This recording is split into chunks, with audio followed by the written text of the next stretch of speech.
The town of Ashenfield had a particular kind of quiet that strangers always noticed first.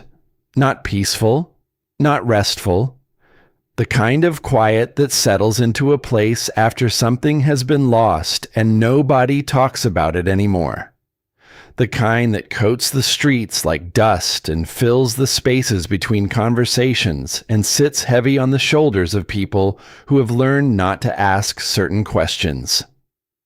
Nora Vane noticed it the moment the stagecoach rolled to a stop on the main road. She had been traveling for 11 days. 11 days of hard wooden seats and cold biscuits and the particular loneliness of moving toward something unknown. She had spent most of those days looking out at the landscape as it changed around her, watching the green and gray of the east give way to red earth and wide sky and distances that had no reference point she recognized. It was a different world out here. The kind of world where a woman could disappear entirely or reinvent herself completely. Nora was not yet sure which one she was hoping for. She stepped down onto the road and straightened her coat and looked around. The town was real enough. A general store with a faded sign. A farrier's workshop with the smell of hot iron drifting out into the morning air. A handful of people moving about their business with the unhurried efficiency of people who had nowhere particular to be. A woman in a dark dress on the porch of what looked like a boarding house watching Nora with the frank curiosity of someone who had seen mail-order brides arrive before and knew how these stories usually went. Nora did not look away from her. She had learned a long time ago that looking away first only invited more scrutiny. She had one trunk. Everything she owned in the world fit inside it, which was a fact she had stopped letting herself think about directly, because when she did, it produced a feeling in her chest that was somewhere between grief and a kind of clarifying anger she did not entirely trust herself with. She had been a teacher. She had had a classroom and 32 children who called her Miss Vane, and a small room above a bakery that smelled like bread in the mornings. She had had a life that was modest, but hers. And then she had refused to do one thing that a powerful man asked her to do. She had refused to change a grade. Not because she did not understand what refusal would cost her, but because she understood exactly what it would cost her and refused anyway. The boy in question was not a bad student, just an indifferent one. And his father's money could not change the fact that he had not earned the marks he needed. Nora had written the grades as they were. She had filed the reports as they were. And the man whose son she had failed had spent the next 3 months dismantling everything she had built with the careful, unhurried precision of someone who had done it before and expected to do it again. By the end, she had no position, no reference, no reputation worth mentioning, and $7.40 to her name. The advertisement had found her on a Tuesday morning. She had been sitting in the post office where she went sometimes just to be in a room with other people, reading notices on the board with the dull thoroughness of someone looking for anything at all. And there it was. A rancher in a place called Ashenfield, far out past the edge of the world she knew. Looking for a wife. Practical terms. No romantic language. Just the plain facts of what was being offered and what was expected. She had stood there for a long time reading it. Then she had written back. She was not proud of herself for it exactly, and she was not ashamed of herself either. She had simply looked at her options and chosen the one that had a future attached to it, even if the future was unclear. Even if the man on the other end of the arrangement was a stranger, even if everything about it felt like stepping off a ledge in the dark. At least there would be solid ground somewhere below. She hoped. The man was supposed to meet her here. That was what the letter had said. He would be waiting at the road. She could not miss him. The letter said, because he was the tallest man in Ashenfield, and his horse was a dark bay that bit strangers. Nora looked up and down the road. She saw the horse first. Dark bay tied to the post outside the general store ears flat in a way that suggested the horse was either irritable or simply had opinions. And beside the store, leaning against the wall with his arms crossed and his hat pulled low, was the man she had come 11 days and several lifetimes to meet. He was tall. That part of the letter had been accurate. He had dark hair going slightly gray at the temples, the kind of weathered face that came from years of working outside, and shoulders that suggested a life of physical labor done with regularity and without complaint. He was looking at her, not with interest exactly, not with hostility, with the careful measuring look of a man who was taking in information and had not yet decided what to do with it. Nora picked up her traveling bag, left her trunk for the driver to unload, and walked toward him. She had prepared something to say, something reasonable and practical and not too much something that set the right tone for the kind of arrangement this was going to be. She had rehearsed it in her head on the last 2 days of the journey, refining it, making it sensible and businesslike without being cold. She stopped a few feet from him and said it. "Mr. Red, I am Nora Vane. I've come a long way, and I appreciate you meeting me." He looked at her for a moment that lasted slightly longer than expected. Then he nodded once, turned around, and walked away. Not rudely exactly. Not with any evident hostility. Just walked. Back toward the dark bay horse, unhitching the reins with practiced ease, as if her arrival had been noted and processed, and the next item of business was waiting. Nora stood where she was for a moment.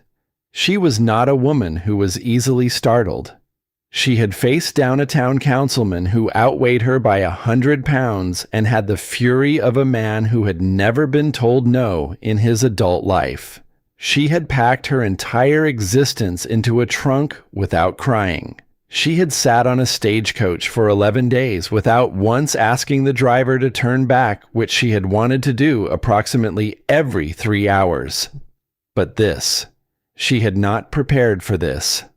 A woman appeared at her elbow. She was somewhere around 60, sturdily built, with silver-streaked hair pulled back, and the kind of face that had seen a great deal and drawn most of its conclusions long ago.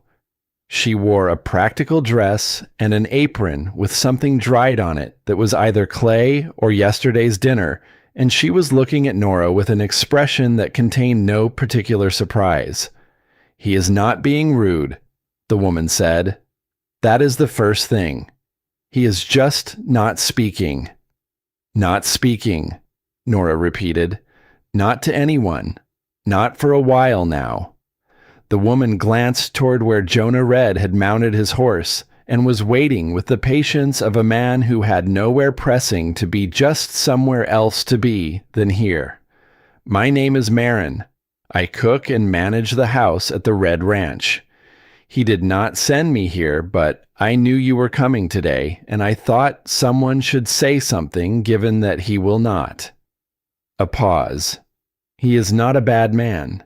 That is the second thing. Remember both of them." Nora looked at Jonah Red sitting on his dark bay horse in the thin morning light of Ashenfield, not looking at her. 11 days. She had come 11 days for this. She picked up her bag. "Is the horse going to bite me?" she asked. Marin almost smiled. "Probably not the first day." The ride to the ranch took 40 minutes along a road that cut through country so open it felt almost aggressive about it. The sky was enormous out here. It did not sit above you the way sky did in town. It surrounded you, pressed down on the edges of everything, made the red earth and the dry grass feel small and particular by contrast. Nora had grown up with buildings around her. She had spent her entire life in places where the horizon was something you had to look for, not something that found you from all directions at once. She sat in the wagon that one of the ranch hands had brought for her trunk, watching Jonah ride ahead on the dark bay. He did not look back. His posture was straight, unhurried, the posture of a man who had been on horseback since he was old enough to hold the reins. She found herself watching the set of his shoulders, trying to read something in the line of his back, and stopped herself when she realized she was doing it. Reading students had always been one of her particular skills. Watching for the ones who were struggling, the ones who were quietly lost, the ones whose silence meant something different from the silence of contentment. She had been good at it. It had mattered. And apparently, the habit did not stop simply because she was no longer in a classroom. Whatever Jonah read silence meant, she was not going to assume she understood it on the first day. The ranch appeared as they came over a low rise, and Nora was not prepared for how beautiful it was. She had expected something functional and rough-edged the way the practical parts of life so often were. What she found was a house that had been built with care, its proportions solid and balanced, with a long covered porch facing west and a stand of cottonwood trees along the near fence line that had gone gold in the season's cooling. Beyond the house, outbuildings and corrals and the distant shapes of cattle moving slowly across a hillside. Everything looked maintained. Everything looked like someone had once had plans for it. It looked, she thought, like a home that was waiting for something. Marin had ridden ahead somehow and was already on the porch when the wagon rolled into the yard. Jonah dismounted and handed his horse to one of the ranch hands without a word, not looking at Nora, and disappeared into one of the outbuildings as if the completion of her arrival had finished his responsibilities in the matter. "Come inside," Marin said. The house was clean. That was the first thing Nora noticed. Not merely functional clean, but carefully clean, the kind that spoke of habitual attention. The floors were swept, the windows had been recently washed, the fireplace in the main room had fresh wood laid and ready. Someone lived here and took care of it, and that someone had either high standards or a need for order that ran deeper than tidiness. The kitchen was large, built for real work, with a long table and a stove that had been recently blacked. Nora set her bag down and looked around and noticed in the corner near the window a small chair. It was painted red, bright red, the kind of red a child might choose if asked. It was sized for a small person, maybe 6 or 7 years old. It sat slightly apart from the table, as if it had been moved away from its original position and not moved back.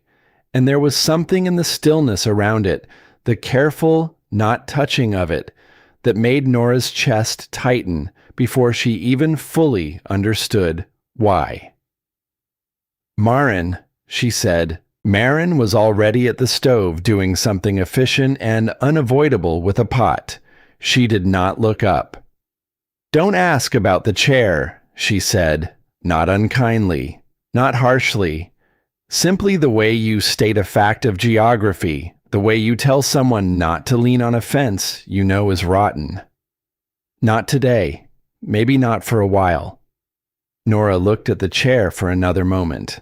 Then she looked away. There were rules here she did not yet know. She had always been quick to learn rules, quick to understand the particular grammar of a new place. She would learn these ones too. At some point in the late afternoon, she heard footsteps in the main room and came out from unpacking to find Jonah standing at the long table near the window. He had a piece of paper in his hand. He set it on the table, didn't look at her, and walked back toward the door to the outside. She waited until he was gone, then crossed the room and picked up the paper. The handwriting was careful, Not elegant, but deliberate, the writing of a man who did not put words down carelessly. Your room is at the end of the hall. There is a lock on the inside. Breakfast is at 6. Work begins at 7. The horse in the far left stall is not for riding. Everything else is yours to use as needed. Nora read it twice. Then she went to the writing desk in the corner of the room, found a pen, and wrote beneath his words, "I understand. Thank you. I will not be a problem. Nora Vane." She folded the paper to the same dimensions he had folded it and left it on the table where he would find it. She went back to her room and finished unpacking, placing her few things with the practiced economy of someone who had learned to make a small space feel inhabited without expecting it to feel like home right away. The room was plain, but not uncomfortable. The bed was solid. The window faced east, which meant morning light, which she had always preferred. Someone had put a small vase of dried wildflowers on the windowsill, and she could not tell if it was Marin's doing or someone else's, but she left it where it was. That night, after the supper dishes had been done, and the ranch had gone quiet with the particular quiet of working places at the end of the day, Nora sat at the small desk in her room with the door closed and listened to the house. She heard Marin moving in the kitchen, the creak of the stove door, the last sounds of an evening routine. She heard the wind against the windows, which was a constant out here. The wind never entirely stopped. She heard horses shifting in the distant barn, and then from somewhere toward the back of the house, she heard something else. It was a voice, low nearly below the threshold of hearing the way someone sounds when they are not quite speaking aloud, but cannot entirely stop the words from forming. She could not make out anything distinct.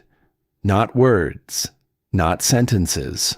Only the rise and fall of it, the uneven rhythm of something being said by someone who was alone, and perhaps not entirely aware they were saying it at all. She sat very still and listened until it stopped. She did not go to find its source. She did not ask about it in the morning, but she lay awake for a long time afterward, with the sound of it turning over in her mind.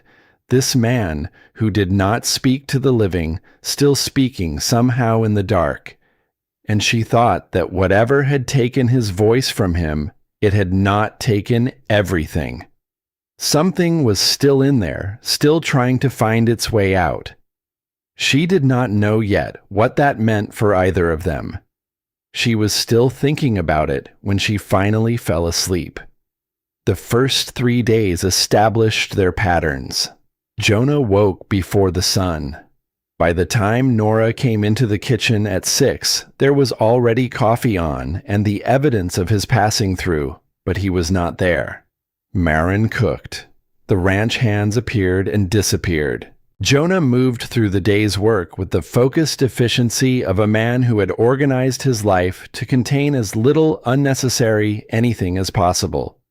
He gave her instructions in writing, always brief, always clear.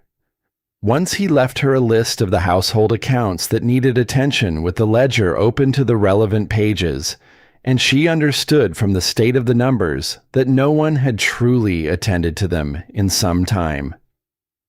She spent 2 hours going through the books and left her corrections and notations in the margins in her teacher's hand clear and organized, and placed the ledger back where she had found it. She did not know if he read her notes until the following morning, when she found the ledger on her desk with a single line added at the bottom of her last page. "Thank you."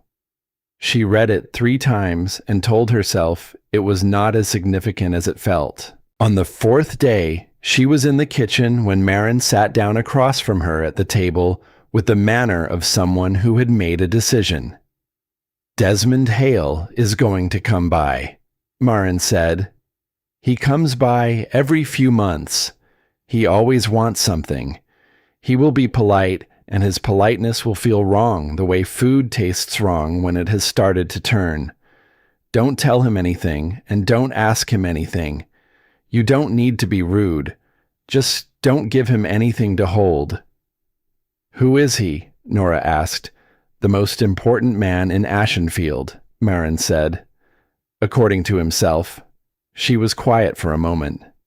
"He and Jonah have a history. That is all you need to know for now.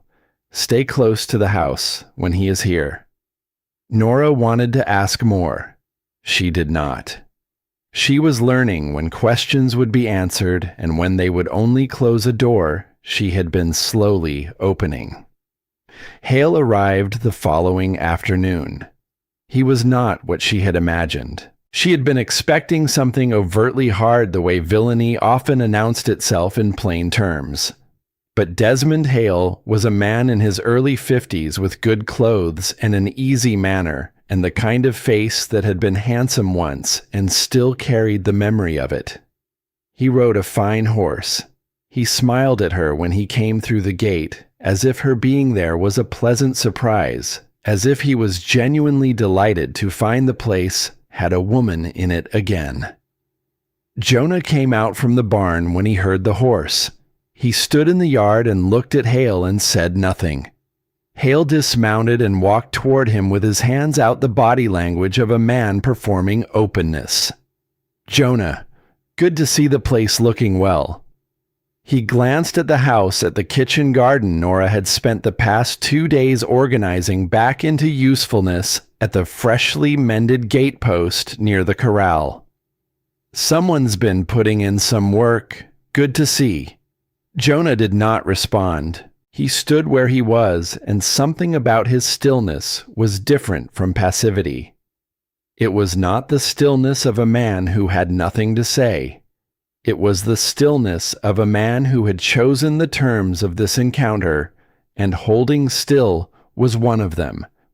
Hale let the silence sit for exactly as long as a man comfortable with his own power lets silences sit, and then he turned to Nora.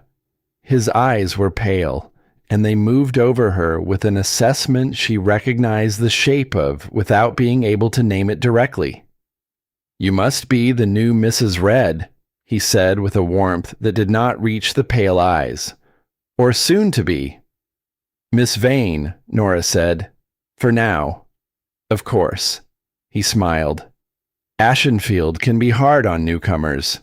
If you need anything while you're settling in, my office is always open. Jonah has a habit of not asking for help, but that doesn't mean help isn't available." He paused just slightly. "From those who can provide it." It was the most ordinary collection of words. There was nothing you could point to. And yet something about the arrangement of them, the way they were offered, and the pale eyes that accompanied them made Nora feel as if she had just been warned without anything having been said. Jonah stepped forward. Not toward Hale, not aggressively. He simply moved so that he was standing between Nora and Hale, his back to her, looking at the older man with the same measuring stillness as before. Hale smiled at the air between them. "I'll leave you to your afternoon," he said pleasantly, and walked back to his horse and rode out through the gate. Nora stood on the porch and watched him go. She heard Jonah's boots on the steps behind her. He didn't come to stand beside her. He stopped a few feet back, and she felt, rather than saw, that he was also watching the retreating shape on the road until it disappeared around the bend. Then his footsteps moved back toward the barn. That evening, Marin appeared at Nora's door. She stood there without coming, in one hand on the door frame, with the look of someone finishing a thought they had been working on for some time. "He's never come this close to the house before," she said. "Not since the boy died. The fact that he came today means your being here has changed something in his calculations." She paused. "I don't know yet if that is good or bad, but you need to know it." Nora held the edge of her door and said nothing for a moment. "The boy," she said quietly. "The small red chair." Marin looked at her, not with surprise, with the expression of someone confirming a truth they had known would surface eventually. "His name was Eli," she said. "He was 7 years old. And when he died, Jonah stopped speaking to the world." She was quiet for one breath. "That is all I will tell you tonight." She left. Nora went back into her room and sat on the edge of the bed and looked at the dried wildflowers on the windowsill until the last light left them. Eli. There was a small red chair in the kitchen that no one touched, belonging to a boy named Eli. And there was a man in this house who still spoke in the dark when he thought no one could hear him. And there was a powerful man with pale eyes who had never come to this ranch in years and had come today because she was here. Nora had come 11 days across an unknown landscape for a practical arrangement with a stranger. She looked at her hands in the fading light. The same hands that had refused to change a grade. The same hands that had packed everything she owned into a trunk without shaking. The hands of a woman who had been told more than once that she would be better off if she learned to leave well enough alone. She was already beginning to understand that well enough was not going to be an option here. She was beginning to understand that she had arrived somewhere that needed something from her, even if no one in Ashenfield was going to say so. Outside the window, the wind moved through the cottonwood trees along the fence line, and the last of the daylight drained out of the western sky in shades of amber and deep red, and the house settled into its particular silence around her, and somewhere in the back of the ranch, in the darkness of the workshop, came the steady, quiet sound of wood being carved. Patient, careful, the sound of a man putting words somewhere they could not be lost, even if he could no longer say them aloud. Nora lay down on the bed with her coat still on and listened until she fell asleep. The thing about silence Nora was learning was that it was not one thing. She had grown up understanding silence as absence, the quiet of a classroom after the last student left, the stillness of a room after an argument that had not been resolved, the particular emptiness of a Sunday morning when she had nowhere to go and no one expecting her. Those silences were defined by what was missing from them. Jonah Red's silence was different. It had weight and texture and intention. It occupied space the way furniture occupied space the way walls did.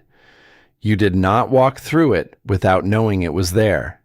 You navigated around it, adjusted to it, learned its particular dimensions the way you learn the layout of a house in the dark. By the end of her first week, Nora had begun to understand its geography. He was always present before she came downstairs, not waiting for her exactly, but not gone either. The coffee was always made.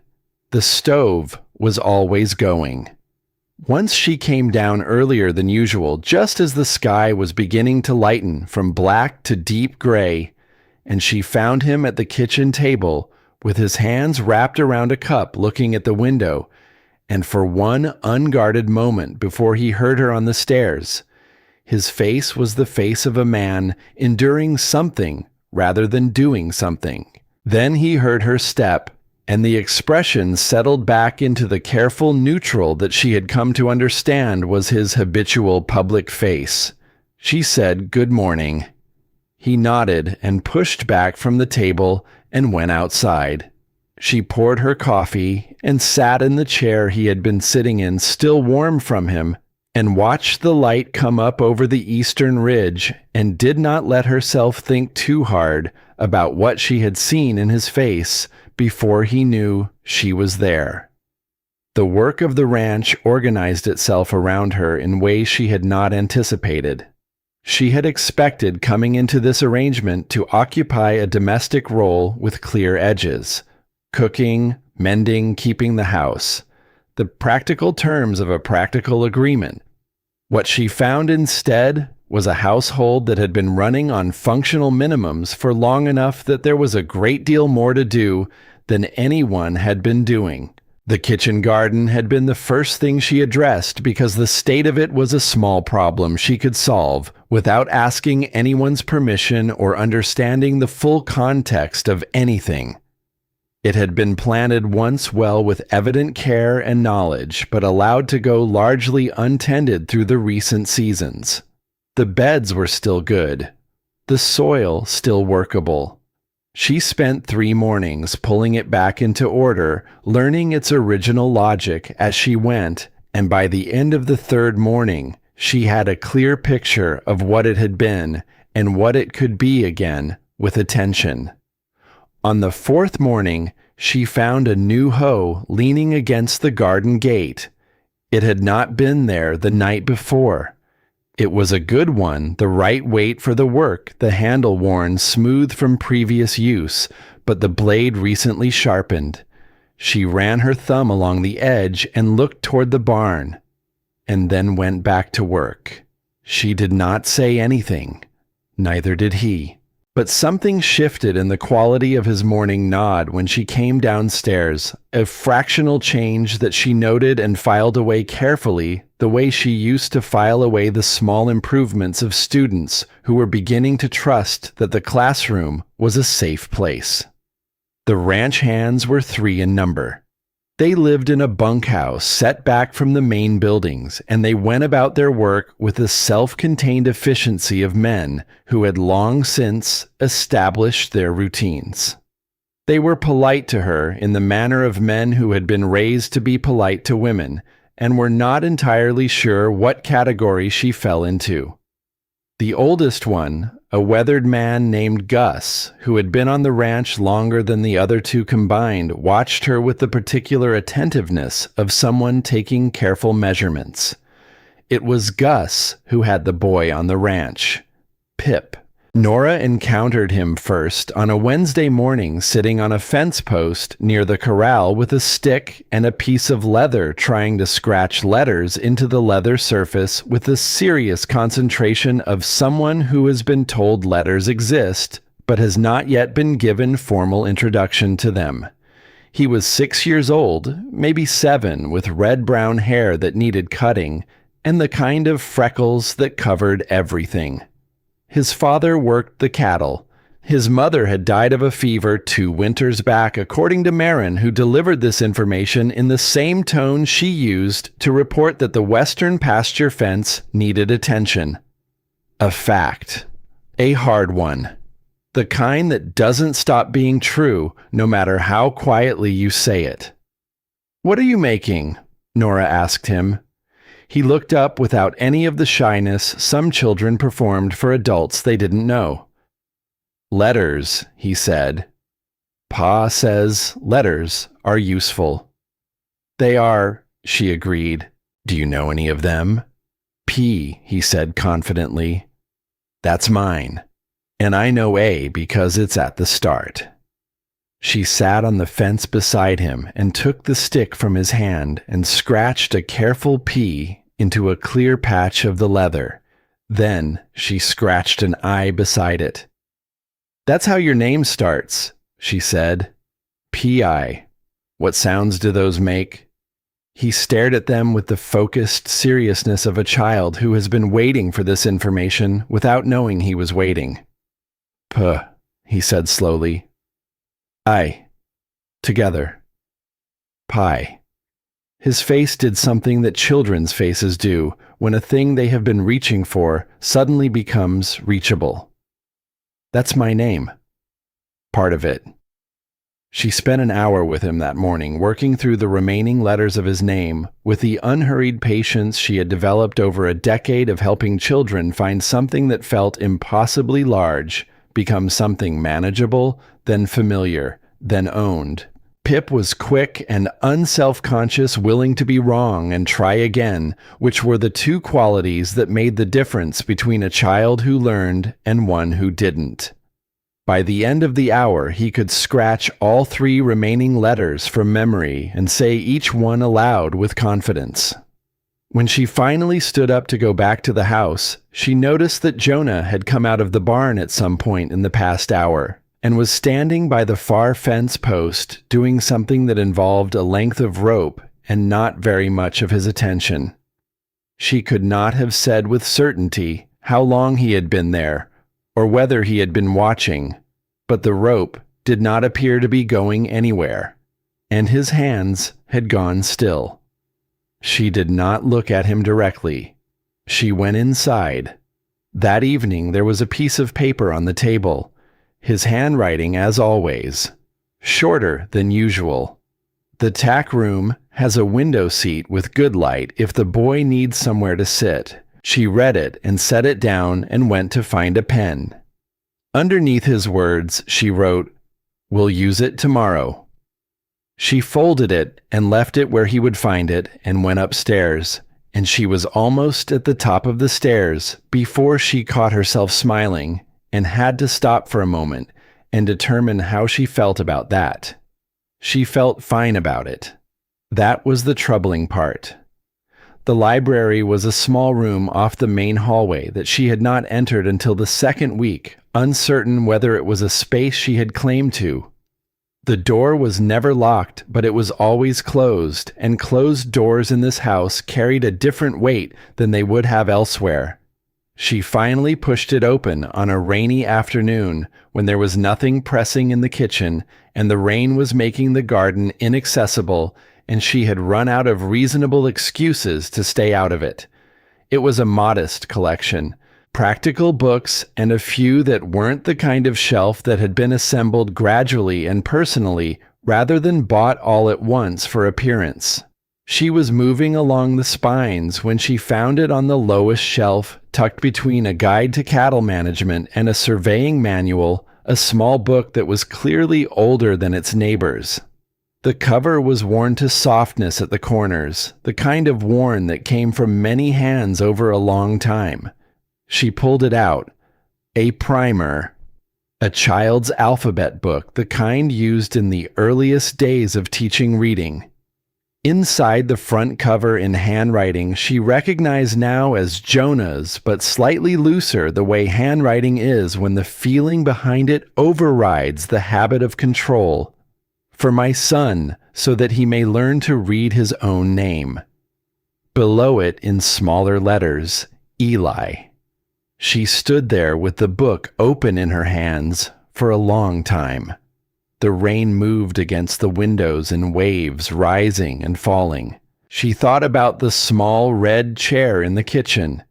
She thought about the carved wooden pieces she had found in the workshop on the day she had gone in to ask about a loose nail in the garden gatepost, and instead had stood very still in the middle of the room looking at the pieces of wood arranged on the long workbench, each one small and flat, and covered in careful, deliberate words. Not a journal, not a letter, just phrases, just things that needed somewhere to exist. Today, the south pasture grass is coming back. The young horse took the bit without trouble. I made bread that came out wrong. I am sorry, Eli. I am sorry I did not hold on. She had read that last one and put it back in its place and walked out of the workshop and stood in the yard for a minute with her face turned up into the ordinary air. She put the alphabet book back where she had found it. She went upstairs and sat on the edge of her bed and let herself feel quietly and privately the full weight of what she had come into the middle of. Not a practical arrangement in a house with a stranger. A house in the middle of a grief so large and so carefully contained that it had organized everything around it the way a river organizes a landscape, not by force, but by steady, persistent presence, wearing its shape into everything over time. She cried a little, not for herself, for the man who had written for my son, so that he may learn to read his own name, and then lost the son, and then lost the words. Then she washed her face, and went downstairs and put water on for tea. And when Marin came in from the back porch with a basket of laundry, Nora said, "What can I do to help with that?" And Marin handed her the basket without comment, and that was the end of it.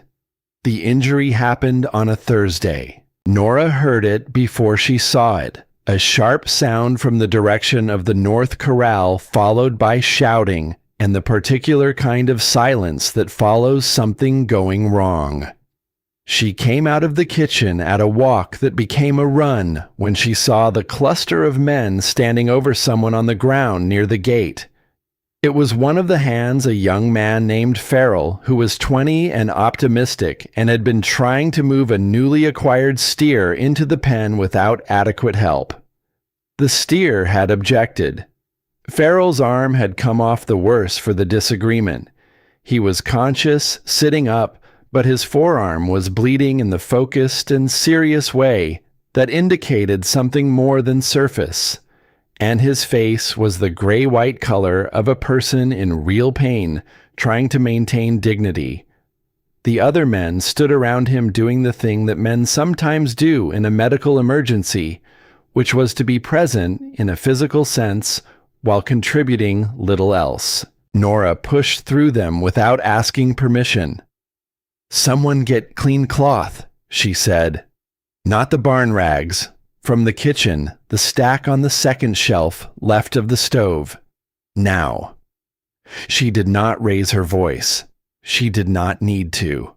The tone she had used for 10 years to redirect a classroom toward what actually needed doing came out of her automatically precise and calm, and one of the men went to the kitchen without questioning it. She knelt beside Farrell and looked at the wound with the focused attention of someone consulting rather than reacting. "I need you to keep still," she said to him. "It looks worse than it is.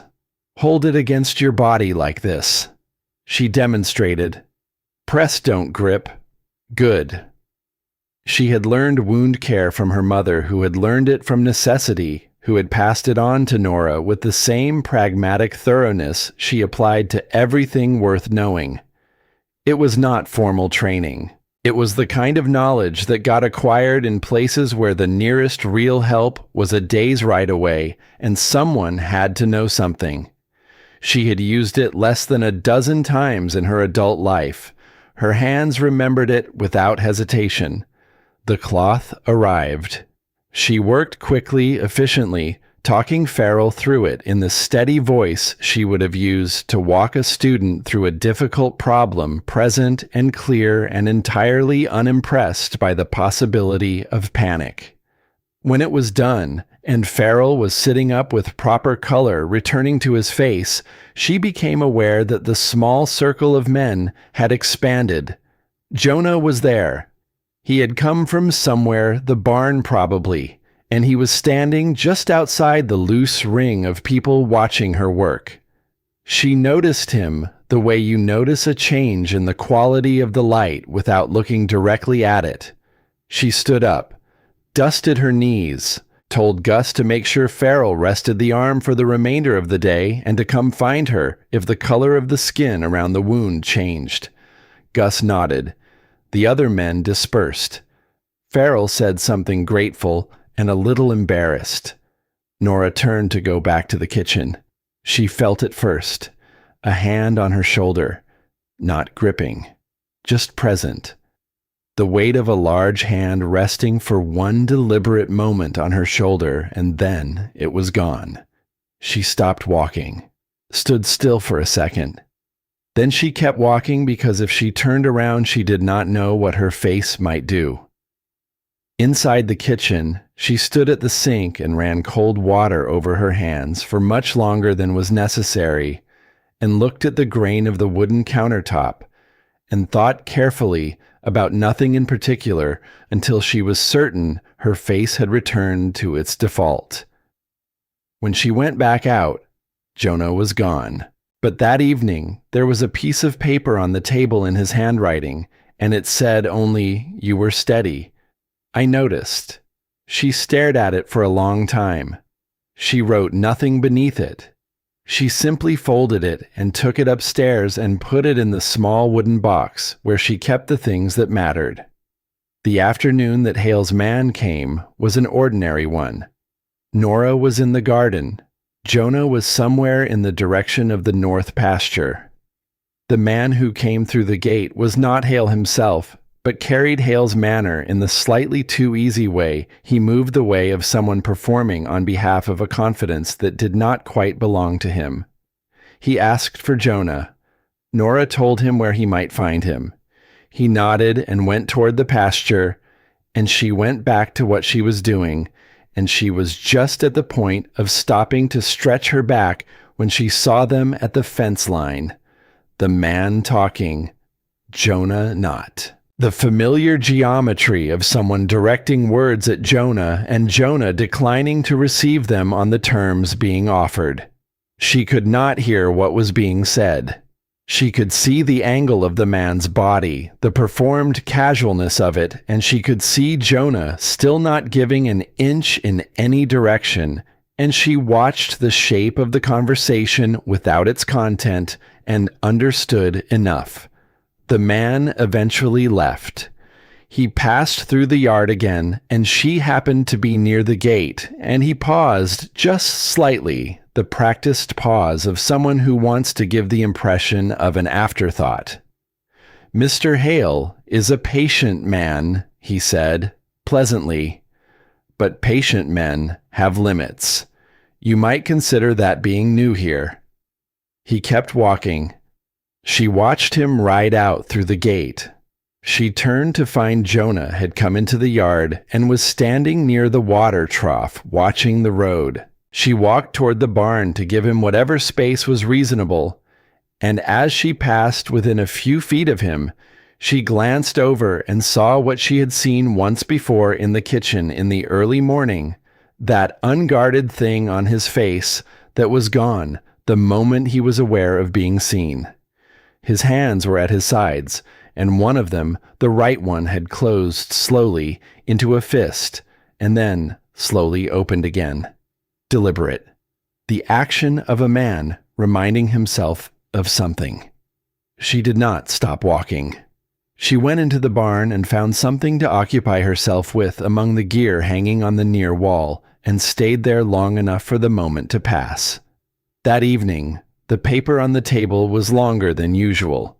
Hale wants the ranch. He has wanted it for a long time. He has been patient because he believed there was no reason to hurry. You should know this. You should know it is not your trouble to carry, but it is your business to understand. If you want to leave, I won't make it difficult for you. She read it twice. Then she found the pen and wrote beneath it in her clearest hand, "I am staying. That is not a decision I need more time to make. But I would like to understand why he wants it badly enough to send men to say things to you. When you are ready to tell me that I am ready to hear it." NV. She put the paper on the table and went upstairs. She lay in the dark and listened to the house, and after a while she heard the familiar sound from the workshop. The patient carving the careful keeping of words in the only form that felt safe to him, and she thought about all the things sitting in the dark of that workshop on their small pieces of wood, waiting to be said to someone who would hear them. I am ready to hear it. She meant it. She had meant it the way she had always meant the things that cost her something to say. Several days passed in the new pattern they had established. The paper on the table had not been answered beyond her last note. She did not push. She cooked and gardened and spent her afternoons teaching Pip in the tack room with the good light, and slowly the boy was learning to find his letters, the way she had taught all her students to find them not by force, but by making them necessary, by giving them things they wanted to say that only letters could carry. Pip was a good student, quick and unfrightened by new information the way children are when someone makes learning feel like discovering something rather than acquiring something. He had his father's seriousness and something else besides a quality of attention that reminded Nora of the students who always ended up being her favorites without her intending it. She was working with him one afternoon on the word his because it was short and useful, and he kept needing it when she became aware that the door of the tack room, which she had left halfway open for the light, had a shadow in it that had been there for a while. Pip looked up. "Mr. Jonah," he said simply with the easy familiarity of a child who had grown up knowing someone as a fixture of the landscape. She looked up too. Jonah was leaning against the doorframe with his arms loosely crossed, watching the small table where Pip sat with his letters scratched onto a piece of flat wood. He was not wearing the carefully neutral expression. He was wearing the face she now recognized as the one that appeared when something caught him off guard, when something broke through the careful management before he had a chance to root it. It was a face full of something that might have been longing. It was gone in a moment. He straightened, gave a brief nod in her direction that was neither greeting nor dismissal, but something adjacent to acknowledgement, and moved away from the door. Pip went back to his letters. Nora looked at the doorway where Jonah had been standing, and then at the small boy, carefully tracing the word his onto the flat piece of wood, his tongue pressed to his upper lip with effort. She said nothing. She helped him find the letters, and she said nothing at all. That evening, the ranch sustained a different kind of crisis. The rain that had been threatening for 2 days finally arrived in the late afternoon with the operatic suddenness of weather in open country, not a building storm, but an immediate one going from clear to violent in the time it took to walk from the barn to the house. The lightning came first, and then the rain, and then the sound of something giving way a crack and a rush that Nora recognized from her bedroom window as one of the north fence sections coming down under the weight of a branch brought down by the wind. She was already pulling on her coat when she heard boots on the stairs. Not her own. She came out of her room into the hallway and found Jonah coming down the stairs from the floor above, at speed dressed for outdoors, lantern in hand. He saw her in her coat and stopped for half a second with an expression that contained something she did not have a name for, and then he kept moving, and she followed him, and they went out into the rain together. It was cold and loud and nearly completely dark beyond the lantern's reach. The fence section had come down along a 50-foot stretch of the north pasture boundary, and the cattle were already moving toward the gap with the slow, inevitable logic of cattle who have discovered an opening. Jonah went one way and she went the other without discussing it, both of them working toward the gap from opposite ends, pushing the animals back through the only method available, which was being present and loud and absolutely committed to the direction of travel. It was not elegant. It was 2 hours of mud and cold, and the particular exhaustion of physical work done in bad conditions, and at some point in the middle of it, she fell going around the back end of a steer who had no interest in her plans for him and went down hard on one knee in the mud. She got up without stopping because stopping was not an option, and she was aware somewhere in the back of her mind that her knee was going to register a formal complaint in the morning, but the cattle were moving in the right direction, and she needed to stay between them and the gap. They got the last of the cattle through 20 minutes before the rain broke.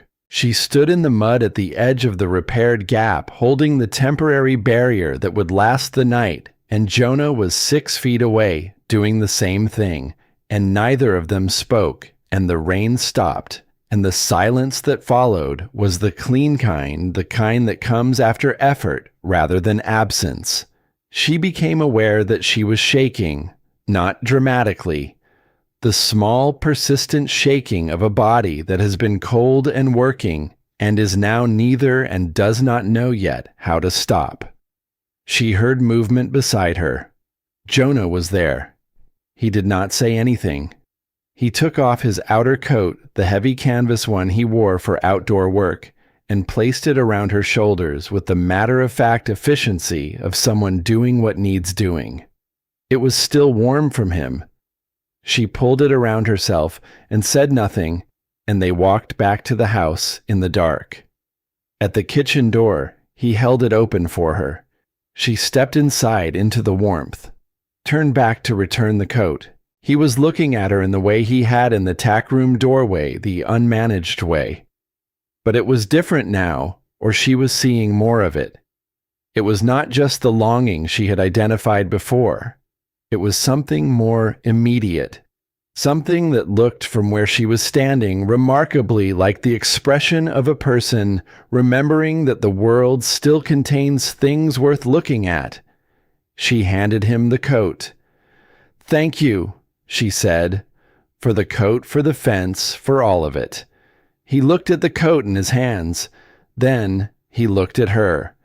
And in the doorway between the cold outdoors and the warm kitchen, with mud on both of them and the night settling back to quiet around the house, he said two words that came out rough and unused and entirely real. "Thank you." She went upstairs and changed out of her wet clothes and sat on the edge of the bed and thought carefully about nothing at all. In the morning, there was a paper on the table, longer than usual and different from the others. Not instructions, not information. His handwriting, and in it, something that had not been in the others, a quality she recognized from the carved pieces in the workshop, a quality of a man setting something down before he could stop himself. Hale will not stop. I have known this for a long time. There is a reason he has not moved against the ranch until now. The reason is that he believed there was nothing here worth protecting. He came after you arrived. You should know that. I am not saying it to frighten you. I am saying it because you asked me to tell you when I was ready, and I am trying to be ready. J.R. Nora read it once. Read it again. She found the pen and wrote beneath it. Then let's not give him the satisfaction of finding nothing here worth protecting. Tell me the rest when you can. I will still be here. N.V. She put it back on the table and went to put water on for the morning coffee. And outside the window, the sky was doing its morning work, going from gray to gold along the eastern ridge, and somewhere in the house behind her, she heard footsteps on the stairs, unhurried, coming down to start the day. The morning after the fence, something changed. Not dramatically. Not in any way that could be pointed to and named with confidence. But Nora had spent enough years in the careful work of paying attention to know that small shifts in pattern were where everything important lived, and the pattern of Jonah Red had shifted by some small but measurable degree. He came to breakfast, not just present in the kitchen before she arrived, his usual disappearing act of coffee made and man gone, but actually there sitting at the table when she came down with his cup and his silence and the particular quality of stillness that she had long since stopped reading as hostility, and now understood as something more like the stillness of a person bracing against their own instincts. She said, "Good morning." He nodded. She poured her coffee. She sat not across from him, but at the perpendicular corner, close enough for conversation without the formality of face-to-face, and she talked about the garden because the garden was a safe subject with clear edges, and he listened with the attentiveness he brought to everything. And at one point, when she described the problem she was having with the far bed's drainage, he made a small sound that was not quite a word, but indicated an opinion. And she looked at him, and he looked at the window, and his right hand moved slightly as if reaching for a pen that was not there. She let it go. She finished her coffee and went to the garden and found an hour later that someone had opened the drainage channel along the far bed's lower edge, with careful, deliberate work that would have taken about 30 minutes. She did not comment on it, but she planted the difficult seedlings in that bed by the end of the afternoon, and when she came in for supper, she left a sprig of the kitchen herb she had managed to coax back to life on the table beside his usual chair.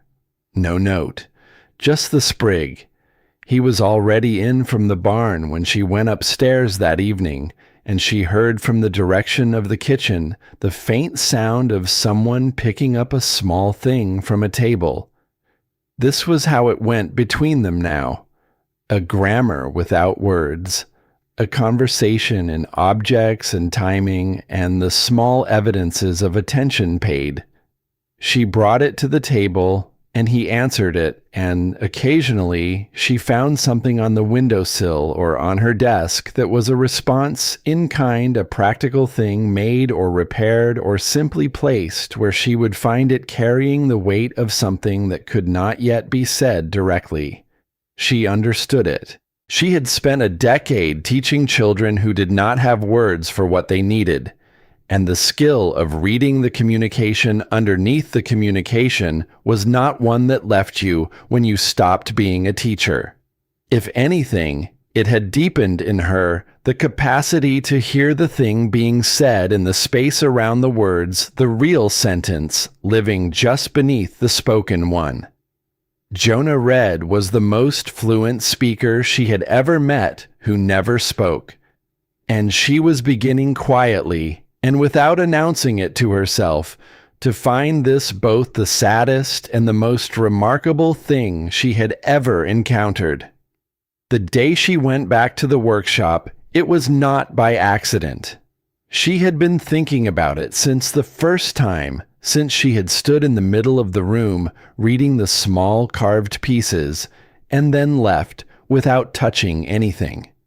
She had thought about those pieces with a regularity that she had not given herself permission to examine too closely. She had thought about the one that said, "I am sorry I did not hold on," and she had thought about the one that said, "Today the south pasture grass is coming back," as if he were keeping a record for someone who was no longer there to receive it, keeping it anyway.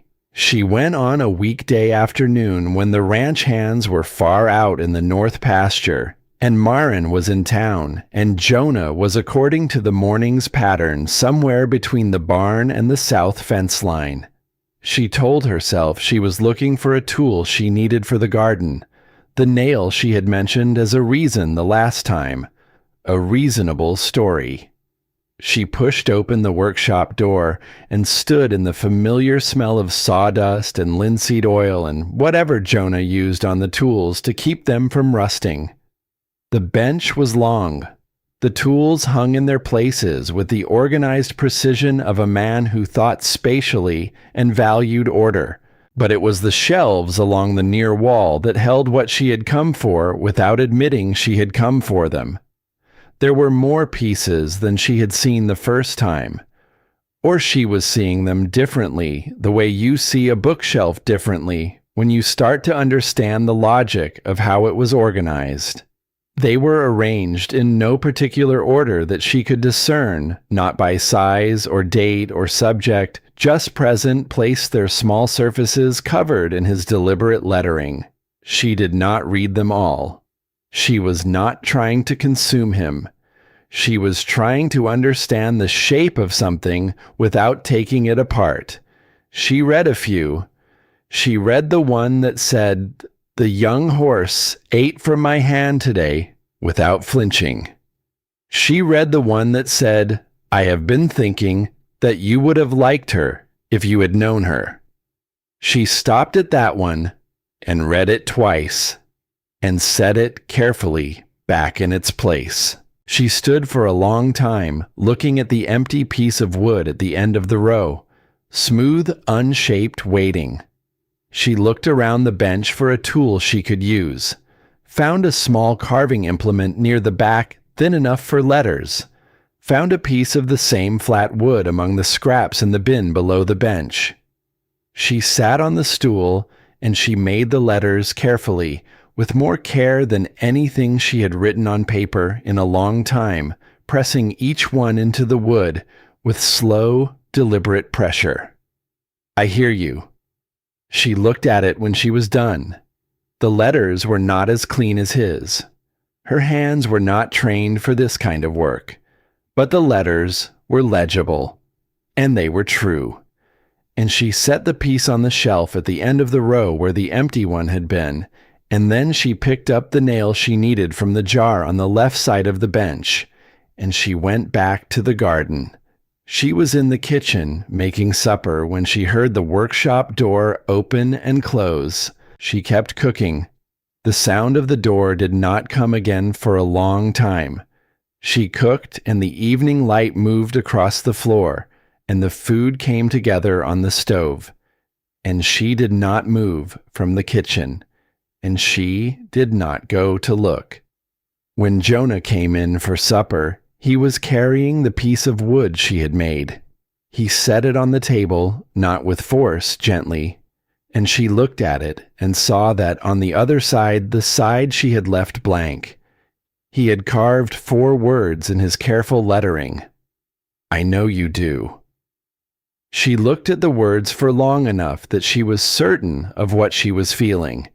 And what she was feeling was something that had been growing in her for weeks, in the particular way things grow when you are not watching them, when you are too busy surviving to notice what is taking root. She served supper, and they ate in the companionable quiet that had become the texture of their evenings together. And neither of them said anything about the piece of wood sitting on the table between them, and neither of them needed to. Marin's illness came without warning the way illnesses often do when they are genuinely serious. She had seemed tired the previous evening, nothing Nora would have marked as significant, just the tiredness of a woman of her age who worked hard and never complained about it. But in the morning she did not appear, and when Nora knocked on her door, she found Marin in her bed with a fever already well past what was comfortable, and a cough that had been going on long enough to have left its marks. Nora moved into the shape of it without having to decide to. She had done this before at the school when one of the staff had been laid low, and there was no one else, and the work simply needed doing. She made the tea that brought fevers down, and she changed the cool cloth, and she sat in the wooden chair by the bed when there was nothing else to do but be present, and she was present. Jonah knocked on the door frame on the first evening. He did not come in. He stood in the doorway and looked at Marin, pale and smaller than usual in the bed, and something moved through his face that passed before she could read it fully. He looked at Nora. She said quietly, "She's doing better than this morning. The fever's coming down." He stayed in the doorway for a moment longer. Then he went away. She found a small pot of broth outside the door, an hour later, still warm, the kind that had been made with attention, not thrown together. She brought it in and fed it to Marin in spoonfuls when the old woman woke, and Marin, who accepted almost nothing without an opinion, accepted this without comment. He came back every evening that Marin was confined to her room, always in the doorway, never across the threshold, as if something in him would not allow that particular form of presence, the bedside kind, the kind that acknowledged that the person in the bed might not get back up. Nora understood this too. There were rooms that some people could not enter anymore. Not because they were physically blocked, but because the body remembered too well the last time. She brought him coffee on the second evening when he appeared in the doorway. He took the cup and leaned against the frame, and she sat in her chair near the bed, and they were there together in the doorway, and inside it for a while, not doing anything except the being present that was sometimes the only useful thing left. On the third evening, when Marin was improving and the worst had clearly passed, Nora came out of the room to find Jonah not in the doorway, but sitting in the chair against the hallway wall 10 feet from the door. Just sitting, waiting in the way she recognized now, not inactive waiting, but the purposeful kind, the kind that says, "I am here in case." She sat on the floor, her back against the wall beside him, because it was late, and she was tired, and the floor was as good as anywhere. They sat in the hallway in the dark for a long time. At some point he said very quietly, "She has been here since before Eli was born." It was the first time he had said the name aloud to her. She felt it land the way important things landed, with a weight that was proportional to how long they had been withheld. She did not move. She said nothing, because saying nothing was the correct response, the response that said, "I am receiving this, and I will not make it smaller by speaking over it." She used to sit with him in the evenings, Jonah said. His voice was careful, as if he were relearning the mechanics of it, testing the sound against the air and finding it still worked. After supper, she would tell him things about the ranch, about the land. He liked to hear about the history of it. He was that kind of child. He wanted to know where things came from. A pause. I did not sit with him enough in the evenings. I thought there was more time. The hallway was very quiet. Outside, the wind moved through the cottonwood trees with a sound like something breathing.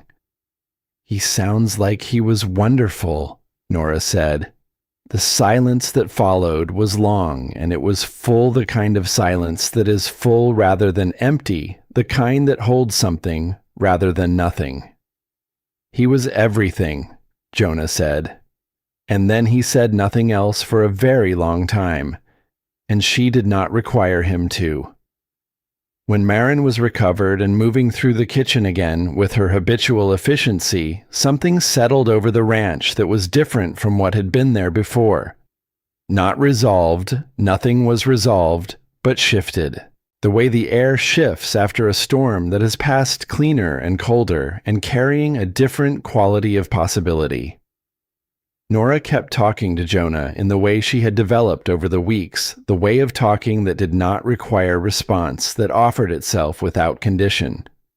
She told him about her students, about the particular ones she had loved, about the boy who had been frightened of letters, until she found that he could already do complicated arithmetic in his head.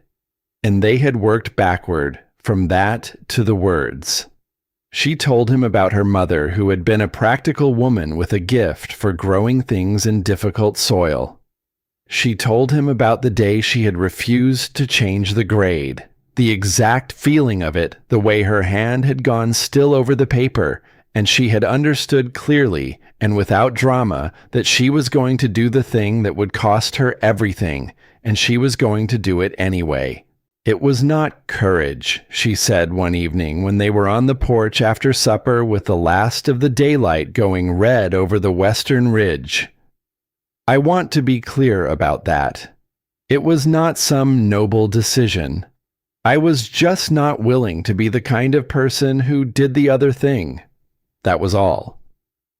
Jonah was sitting 2 chairs down the porch from her, which was closer than he used to sit. He had a length of leather in his hands, doing something useful with it that gave his hands occupation, while the rest of him was present in a different way. He said without looking up from the leather, "That is the same thing." She looked at him. He did not say anything else. She looked back at the red horizon and thought about that for a long time. The sky was putting on the particular performance it saved for evenings like this one. The full palette of it. Orange and rose, and a deep bruised purple along the far edge, and the land below it was going dark and still, and the cottonwoods along the fence line moved just slightly in the cooling air. It was the kind of evening that had a shape to it, a completeness, and she was aware of being in it with someone and not alone, which was a feeling she had not had access to in longer than she wanted to count. She thought that whatever happened next, Whatever this arrangement became or did not become, she would remember this porch and this evening, and the man sitting 2 chairs down from her who had just told her in 4 words something she had needed to hear for a long time. The fire in the east pasture came without warning the way catastrophic things did in open country. She smelled at first the particular smell of grassland burning before she heard anyone shout. By the time she reached the yard, the eastern sky was already lit orange against the early dark, a section of the pasture Jonah had been working to restore after the dry season weeks of careful attention to the grasses going up in a line that moved with the wind. The men were already there with water and beaten-out branches working the edge of it, and Jonah was among them directing with gestures and physical placement, rather than words, the kind of efficient, silent command that came from men who had worked together long enough to read intention from posture. Nora did not go to the fire line. She was not equipped for it, and her presence there would have been a problem rather than a help. She went to the water pump and kept it moving, filling the containers as fast as they were emptied, and brought back the work of keeping the supply chain alive. It was not dramatic work. It was the necessary kind. It took 2 hours. The fire was stopped before it reached the fence line. Not everything was saved, but enough was, and when the last of the smoke was reduced to threads drifting up into the dark sky, the men stood around the burned edge of the pasture with the hollowed-out look that came after that kind of effort. Jonah stood a little apart from the others. Nora came to where he was standing, not beside him, but close, and looked at what he was looking at. The black line of the burned section, the green that remained beyond it, the line between what was lost and what was kept. She did not say anything. She stood beside him and looked at what he was looking at and was simply present in it the way he had been present in the hallway outside Marin's room. And she felt, rather than saw, when some of the tension went out of his shoulders. He reached for her hand, not dramatically, not with any announcement. He simply reached sideways, and his hand found hers and closed around it, and she let it. And they stood there in the dark at the edge of the burned pasture, while the last of the smoke dissolved into the night above them. It was Pip who brought the warning running across the yard the following afternoon, with his hair in his eyes, and something urgent in the set of his small shoulders. She caught him by the shoulders and bent to his level, and he told her what he had heard, breathless and serious, at the tavern where his father sometimes went on evenings and sometimes took Pip along when there was nowhere else for him to be. Men talking about the ranch, about what was going to happen to it, and a name she already knew. He said, "Not fire this time," Pip said. He said something about papers, about something that the ranch owes. I do not understand what that means, but he sounded like it was worse than fire. Nora looked at the boy's face. She steadied herself, and she said in the calm voice she had used for a decade to make frightened children feel that the world was manageable, "You did the right thing coming to me. You are very brave. Go find your father and stay close to him this afternoon." She watched him go. Then she stood in the yard of Jonah Red's ranch in the cooling afternoon light and understood that whatever was coming next was not going to be solved by a water pump or a garden hoe or the quiet patience of a long evening by a fire. It was going to require something different. She was already thinking about what she had. Her handwriting, her habits of careful observation, the notebook she had been keeping since the 3rd week, because keeping records was what she did. It was how she thought, it was what her hands reached for when the world became unclear. Every incident, every visit, Every piece of information noted down in the teacher's hand that was clear and organized and had spent a decade being the kind of record that didn't leave room for misinterpretation. She went inside. She sat at the small desk in her room and opened the notebook and looked at what was there. And what was there was more than she had consciously registered, accumulating weeks of observations, dates, and descriptions, and the names of the men who had come and gone, and what they had said, and to whom.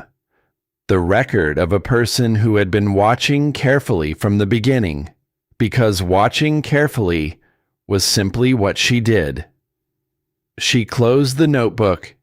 She put it in the wooden box with the folded papers, and she sat on the edge of the bed, and she thought about Jonah standing at the edge of the burned pasture with her hand in his, and about the small piece of wood on her desk that said, "I know you do," and about a small red chair in a kitchen that nobody touched.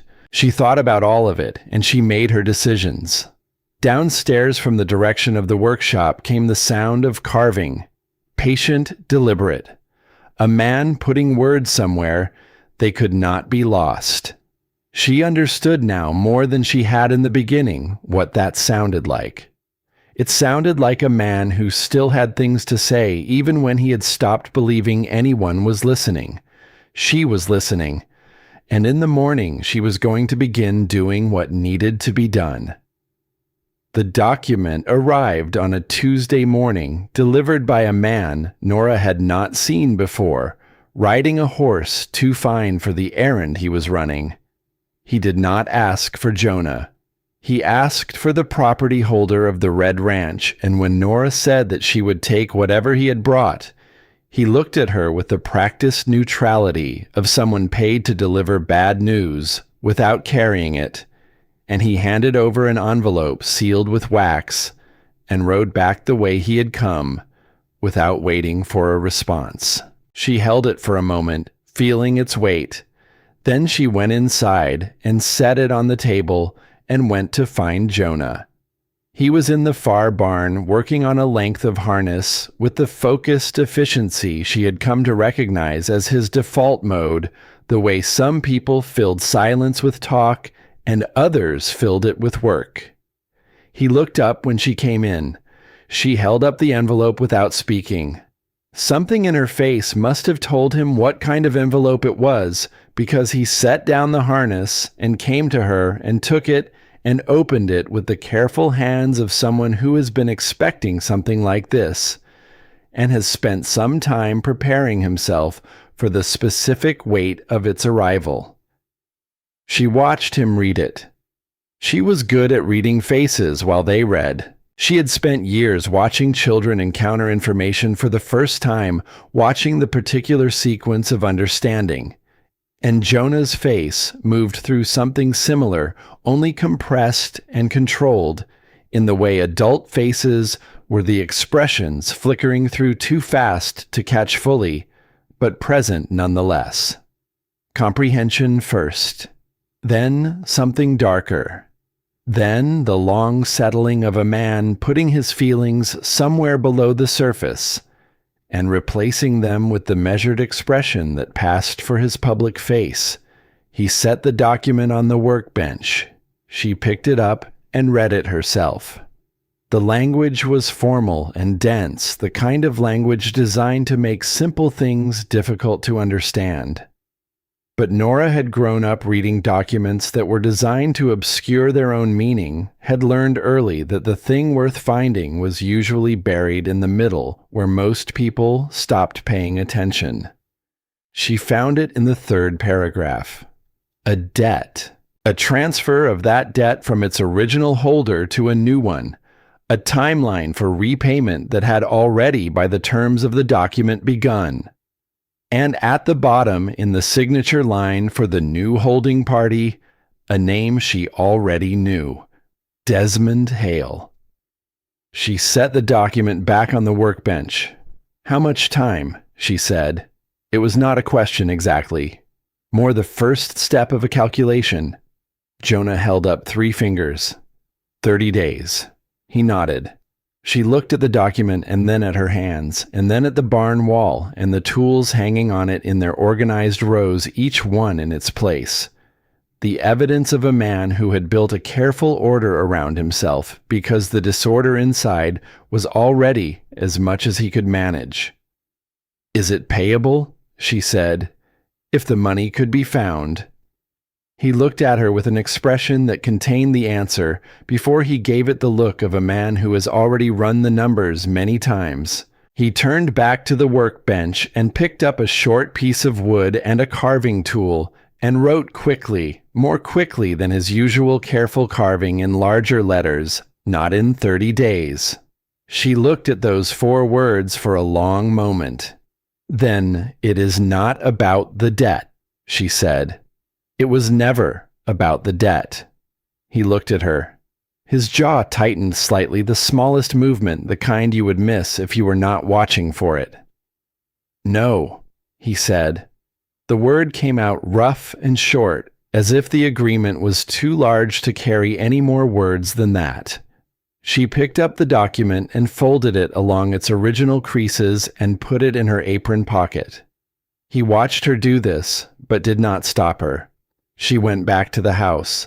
She sat at the small desk in her room, with the notebook open and the document beside it and the wooden box in front of her.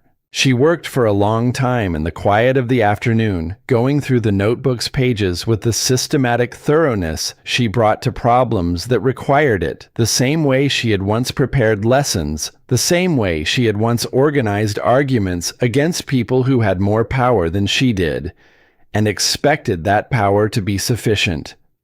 She was good at organizing arguments. She had proved that once before, at considerable cost to herself. She was prepared to prove it again.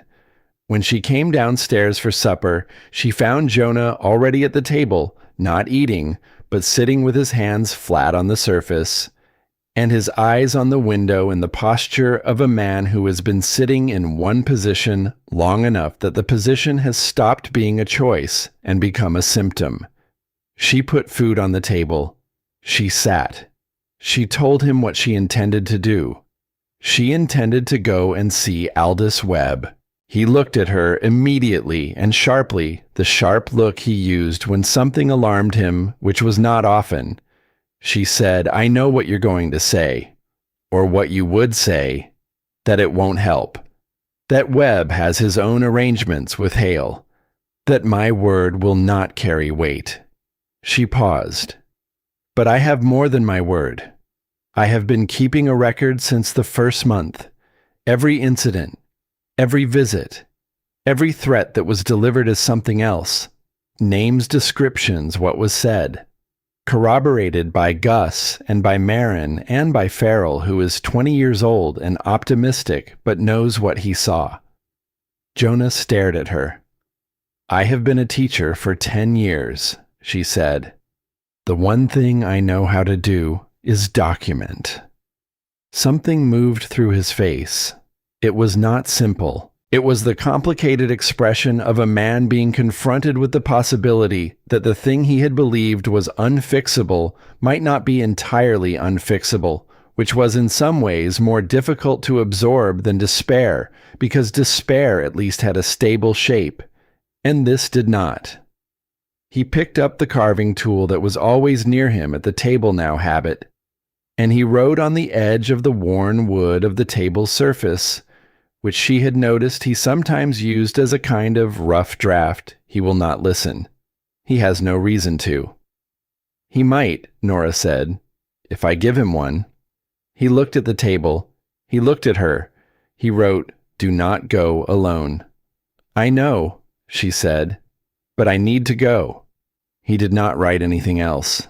He looked at the food on the table with an expression that suggested eating was a low priority at the moment, and she waited, and after a while he picked up his fork, which she understood was as close to acceptance as she was going to get tonight. Aldous Webb's office was in the center of Shenfield, a squat building with a porch that sagged slightly on the left side and a door that stuck in wet weather. Nora had passed it many times without going in.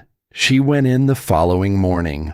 Webb was a man in his late 50s with the particular physical quality of someone who had once been larger and was now carried that larger self inside a somewhat reduced frame, wide through the shoulders, but soft at the edges, with the watchful eyes of someone accustomed to weighing situations against their personal cost before committing to a response. He received her with the careful courtesy extended to women who arrived without appointment, which was a kind of courtesy that expected to be brief. She sat down in the chair he indicated. She placed the notebook on the desk. She said, "I am not here to ask for anything. I am here to give you information that you will want to have because a situation is coming to a point in this town that will require you to make a decision, and I would rather you make that decision with accurate information than without it." Webb looked at the notebook.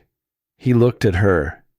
He said with a kind of measured neutrality she recognized as professional, "Miss Vane, I appreciate you coming by.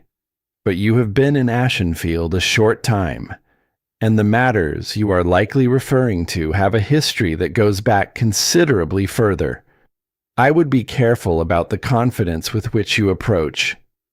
"I know about the history," she said. "That is why I am here." She opened the notebook to the first marked page and turned it to face him. He was quiet for a moment, reading. She waited. She had learned waiting from teaching, from the specific patience required when you asked a question and the room went silent and you had to resist the impulse to answer it yourself. You waited because the student who found the answer in the silence learned it permanently, and the student who was given it often learned nothing at all. Webb read the first page. He turned to the second. She watched his face with the attentiveness she had brought to faces all her working life. He said eventually, without looking up, "This is a detailed record." "Yes." "You have witnesses for these incidents. 3 of them who are willing to be named." He turned another page. He was quiet again. She let him be quiet.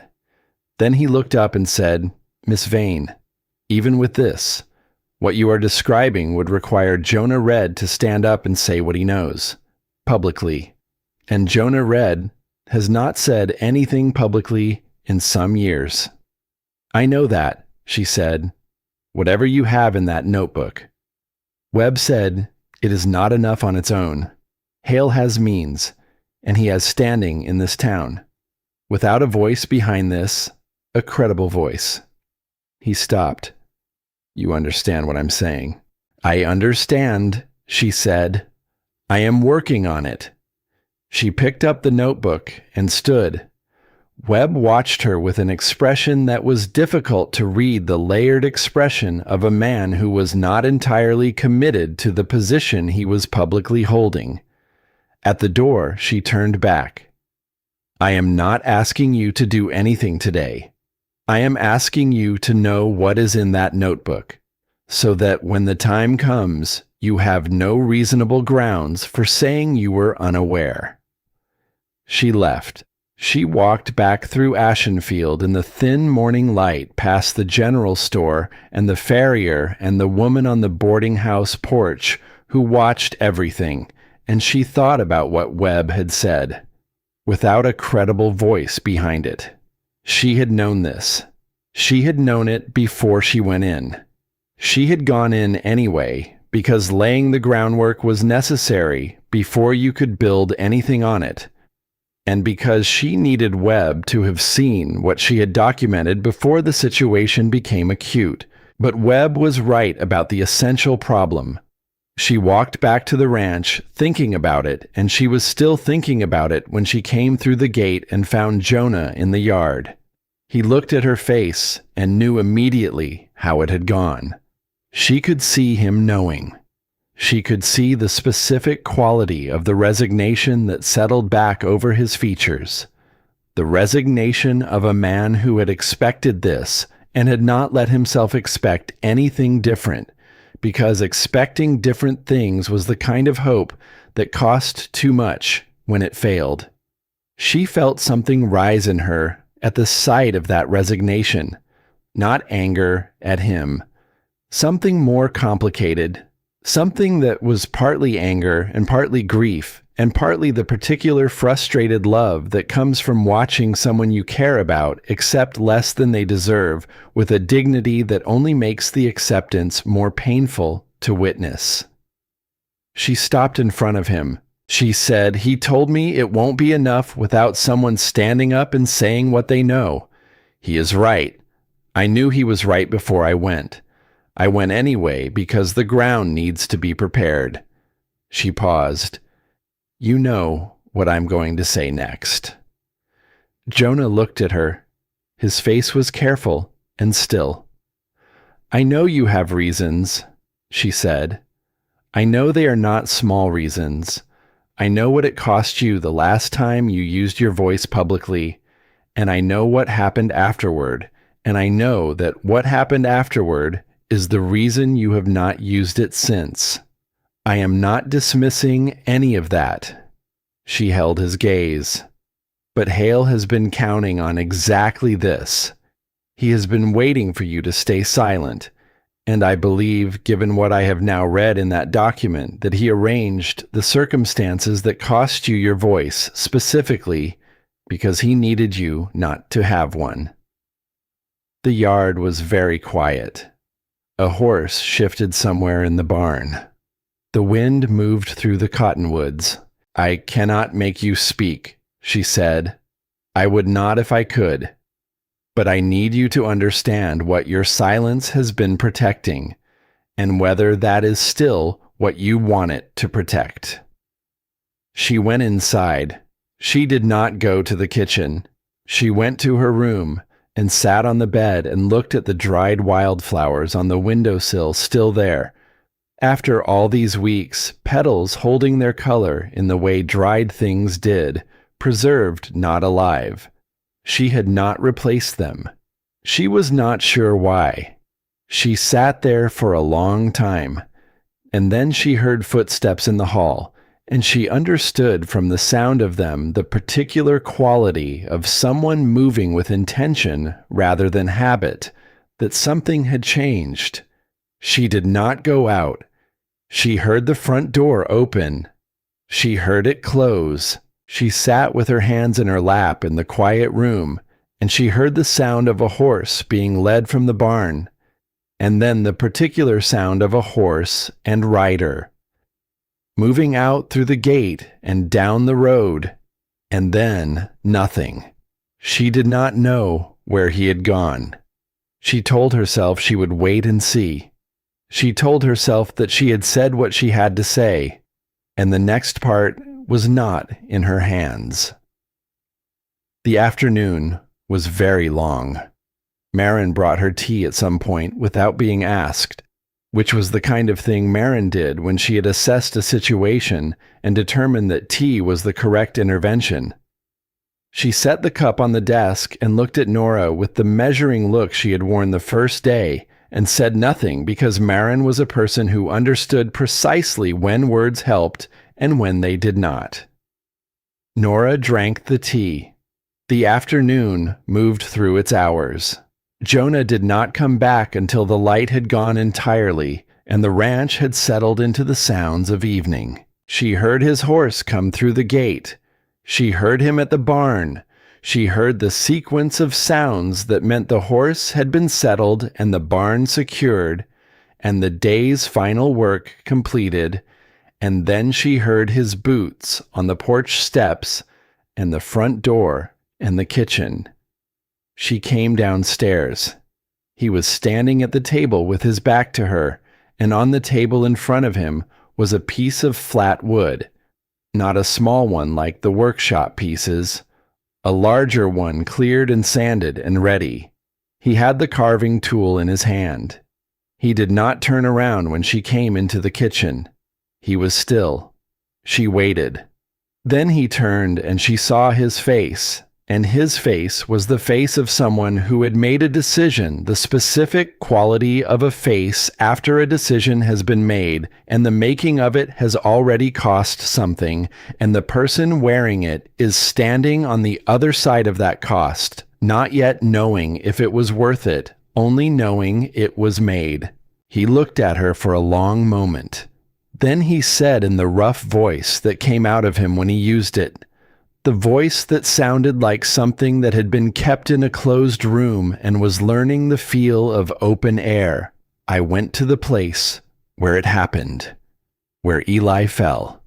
She was very still. I have not been back since the day they found him. His voice went uneven on the last word, and he stopped and steadied himself visibly, the way you steady a load that has shifted. I stood there for a long time. I did not know what I was doing, and then I understood that I was asking him. He paused.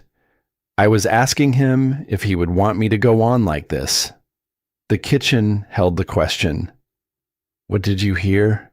She said softly. His jaw tightened. His eyes were bright, not from tears, but from the pressure of containing something very large in a body that had been holding it for a very long time. Silence, he said. But not the kind I have been living in. Different. He looked at his hands. The kind that meant I already knew. She did not move from the doorway. She waited. He looked up at her. You said Hale counted on my silence, that he arranged for it. His voice had steadied, found a register that was rough but even.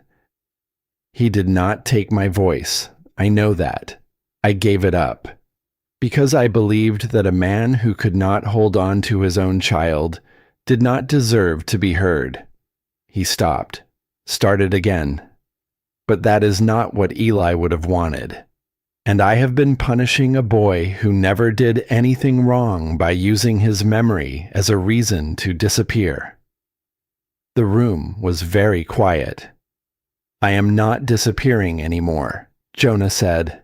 She looked at him across the kitchen with the small red chair in the corner and the carved piece of wood on the table, and the years of silence settling into something that was finally carefully being lifted. She said, I know.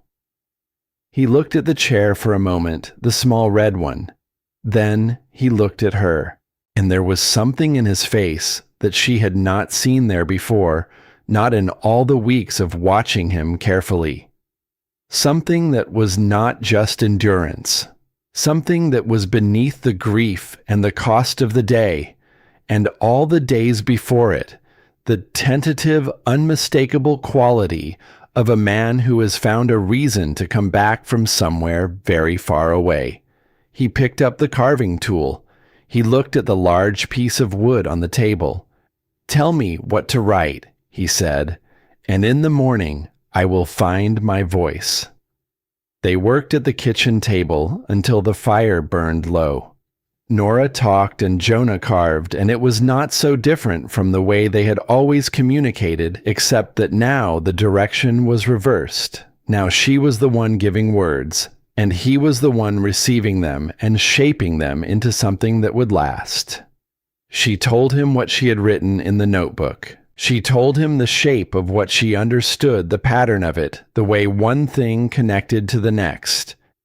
He listened with the focused attention she had come to know as his most essential quality, that absolute quality of presence, and the carving tool moved steadily through the wood, and the kitchen smelled of sawdust and wood smoke, and the particular intimacy of two people working toward the same thing in the same room at the same hour.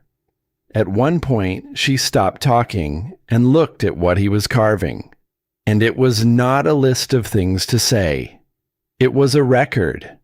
Dates and incidents and the names of witnesses, everything she had told him organized in his hand onto the large, flat surface of the wood in the clear, deliberate lettering that she would have recognized anywhere by now. He was making it permanent.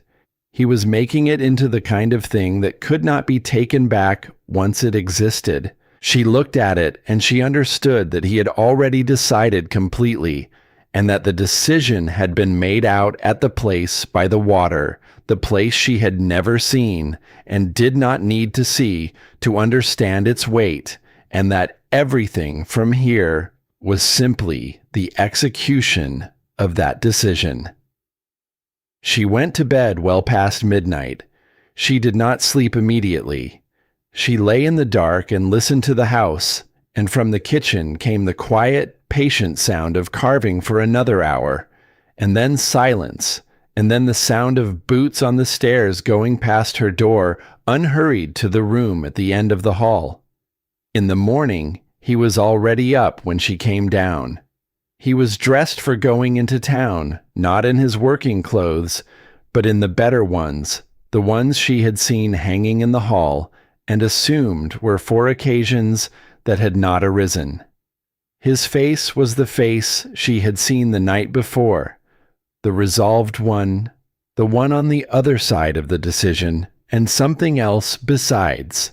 He looked, she thought, like a man who had slept and was the better for it, which was not something she had seen from him before. The sleeplessness had been a constant background condition for as long as she had known him present in the set of his eyes and the particular way he moved through early mornings. This morning was different. He looked at her when she came into the kitchen. She said, "Are you ready?" He considered this with the seriousness he brought to direct questions. Then he said, "No, but I am going anyway." She put on her coat. They rode into Ashenfield together, which they had not done before. Not like this, not side by side in the early morning, with the town coming into view down the long red road. The sky was doing the thing it did in open country, filling itself with light from the horizon upward, and the land on either side of the road was still and cold, and the color of old copper, and she rode beside him, and did not look at him directly, and did not speak, because this was his morning, and her presence in it was support and not direction. She had told him what she thought. He had heard it. What happened next belonged entirely to him. Aldous Webb was already at his office when they arrived. He looked up from his desk when the door opened, and she saw the exact moment he understood what kind of morning this was going to be. A particular shift in a careful face. Something between apprehension and something she might generously have called relief. Jonah went in first. She stayed by the door. Webb stood. He looked at Jonah with the look of a man who had known another man for a long time through the lens of a specific and painful story, and was now being asked to see him differently. Jonah set the carved piece of wood on the desk. Webb looked at it. He looked at Jonah. He said nothing for a moment, and then he said quietly, "You don't need to do this in my office, Jonah. You need to do it where people can hear it." Jonah said, "I know. I came here first because you should hear it first. So you know what is coming, and you know which side of it you want to be on." The words were rough and measured and completely without aggression. They were the words of a man who had thought about exactly what he needed to say and had said only that. Webb sat down slowly. He read the carved wood. He read it the way Webb had read her notebook, with the careful attention of a man weighing information against consequence. But this time, there was something different in the reading. This time, the source was not a newcomer with careful handwriting. This time, it was the man who had been silent for years, and the silence breaking had its own kind of weight that no notebook could replicate. When Webb finished reading, he put his hands flat on the desk, a gesture she recognized from the day before, and he looked at the carved wood for a moment longer. Then he looked up at Jonah and said, "All right. Just that. All right." Jonah nodded once.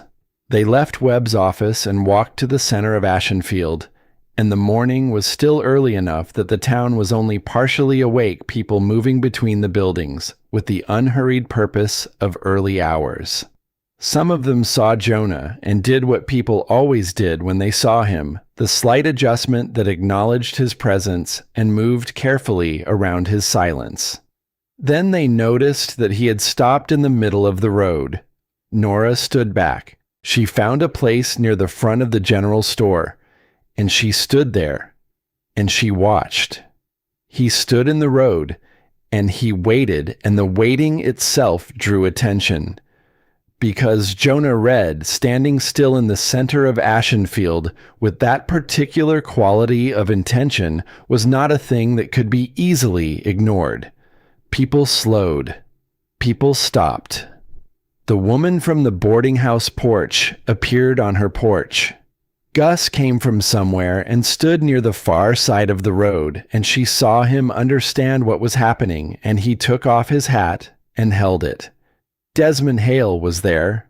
She had not seen him arrive, but he was there near the end of the main road by his own office, and she watched him see Jonah standing in the center of things, and she watched his face do something that it did not usually allow itself to do in public. Jonah looked at the small gathering of people that had formed around his stillness, the way gatherings form when something is about to happen, and the air knows it before the people do. He opened his mouth. He said, "My name is Jonah Red. Most of you know me. Most of you have not heard me speak in some years. I am going to speak now, and I would ask you to hear me out." His voice was rough. It was not smooth or practiced, or the voice of a man accustomed to public address. It was the voice of someone reaching for a tool that had been set aside for a long time, and finding with some surprise that the hand still knew how to hold it. He spoke for a long time. He did not speak loudly. He did not need to. The street had gone quiet in the particular way streets go quiet when something real is being said in them, the quiet of people who understand instinctively that what they are hearing matters. He told them what he knew about Desmond Hale. He told them about the debt manipulation and the fire and the years of pressure applied to the ranch from directions that were never quite traceable to their source. He told them about what had happened before Eli died, what he had tried to say in the same town and not been heard. And he told them that he had let his grief and his guilt silence him when he should have kept talking, and that this was his failure as much as anything else. His voice broke once, just once in the middle of a sentence, and he stopped and he steadied himself the way she had seen him steady himself before the visible act of a man regaining his footing, and then he kept going. He said at the end, looking not at Hale specifically, but at the street in general, at the faces he had grown up among, and then turned away from, "I am not standing here asking for anything. I am standing here because a woman came to this town from somewhere else and kept her eyes open and wrote down what she saw, and she showed me that silence is not the same as peace. It is only what happens when the people with something to say have decided it is not worth the cost." He paused. "She was wrong about that being true of me. I am done letting her be wrong." Nora, standing by the general store with her hands in her pockets, felt something in her chest that was large and quiet and did not have a simple name. She watched Aldous Webb step forward from the edge of the gathered people and walk toward Hale. And she watched Hale's face go through several things in rapid succession. None of them good. And she watched Hale make the calculation that people of his particular kind made when a situation had shifted past the point of salvage, the calculation of what could be saved, and at what cost. And she watched him make the wrong calculation, which was the calculation they almost always made. He said something about fabrications. He said something about newcomers and grudges and a man who had clearly lost his reason along with his tongue.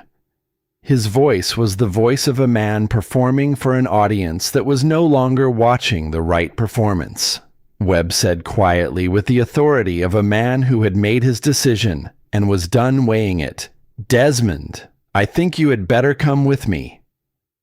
What followed was not dramatic.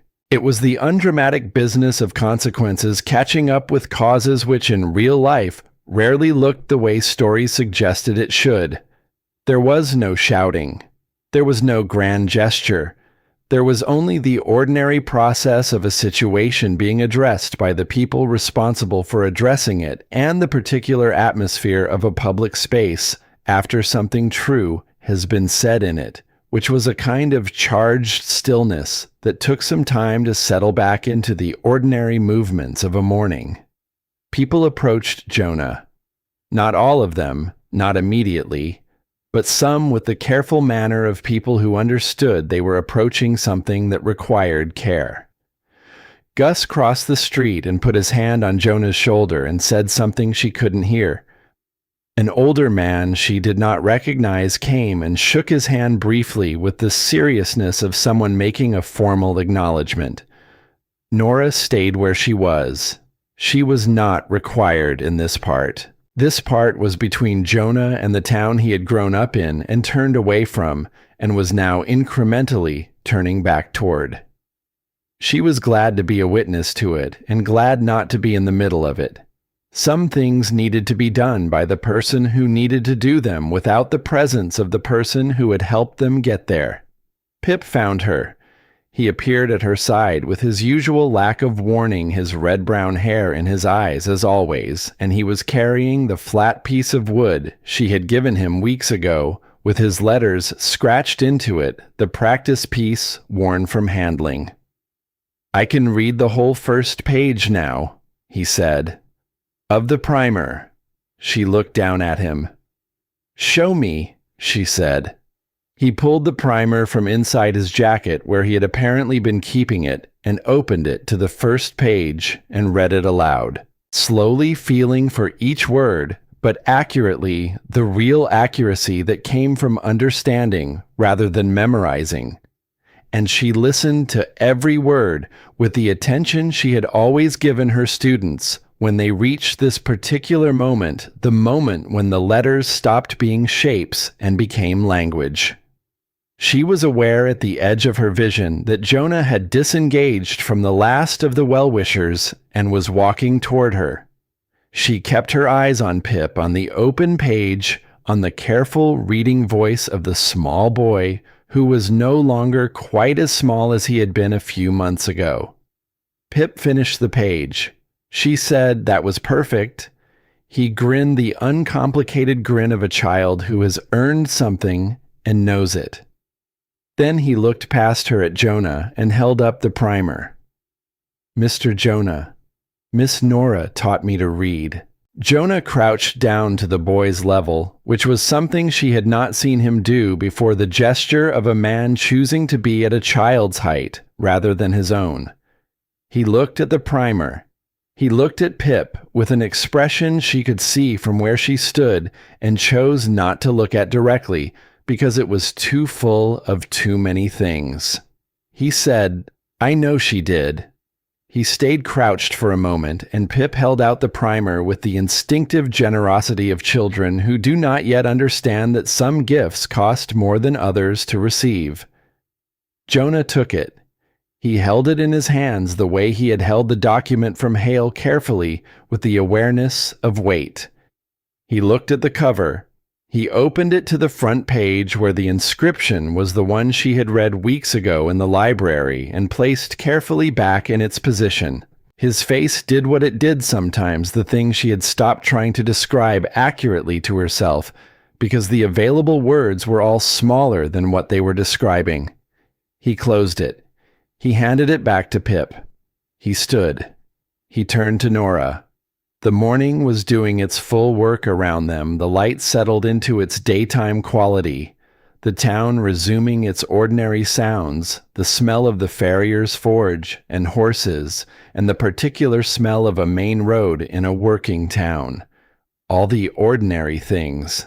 He looked at her, And she looked at him, and between them was everything that had accumulated over the months, the tack room lessons, and the fence in the rain, and the carved pieces in the workshop, and the hallway outside Marin's room, and the piece of wood that said, "I know you do," and the hand at the edge of the burned pasture, and all the notes on all the papers folded and kept in a wooden box upstairs. He said, "You should not have had to come here." She waited. "You came because you had nowhere else," he said. "Because some man decided your refusal was worth punishing. That is not a story with a good beginning." "No," she agreed. "But you stayed," he said. "That part was a choice." "Yes." He was quiet for a moment. The morning moved around them. "I would like it," he said carefully, with the precision of a man who had learned to use words as if each one cost something, to stop being a temporary arrangement, if that is something you would want. She looked at him, at the face she had spent months learning to read, the face that gave away less than any face she had ever studied and somehow communicated more. She looked at the man who had stopped speaking and started again, who had carved his grief into wood because it had to go somewhere, who had crouched down to a child's height in the middle of a road in the town that had been complicated for him for years, and looked at a primer with his son's name inside it. She said, "I would want that." He nodded. Once the way he nodded when something was settled. They rode back to the ranch together in the late morning light. The red earth was warming in the sun, and the cottonwood trees along the near fence line had gone from gold to the bare gray of late season, and the ranch appeared on the rise the way it had the first time she saw it, solid and balanced and full of the evidence of care. She went to the kitchen to start the midday meal, and Jonah came in behind her and did not go back out to the barn. And that in itself was a different thing from every other day. He sat at the table, and she cooked, and Marin appeared, and did not comment on any of it, which was Marin's particular form of approval. In the afternoon, when the meal was done, and the ranch had settled into its quieter hours, Nora went upstairs and opened the wooden box. She took out the folded papers, all of them, the notes from the table that had been their first language. She smoothed them out and stacked them carefully. She put the carved piece of wood beside them, the one that said, "I know you do," worn at the edges from handling. She went downstairs and into the kitchen, and she placed the small alphabet book on the table, the one from the library with the inscription for Eli, and she put it beside the carved piece, and she found her pen, and on the inside back cover she wrote in her clearest teacher's hand, "For whoever learns to read their name in this house next." She left it on the table. That evening after supper, Jonah went to the workshop. She heard the carving begin, the familiar patient sound of it, and she thought, as she had thought the first night, that it was the sound of a man putting words somewhere safe. But it was different now. She could hear the difference, not in the sound itself, but in the quality beneath it, the feeling it carried through the walls of the house. It was not the sound of someone managing pain in the only outlet available. It was the sound of someone choosing a form of expression they had made their own, the way any person settled into the language that fit them best. She went to bed when the light was gone and the fire was banked and the ranch had settled. She lay in the dark, and she did not lie awake for long.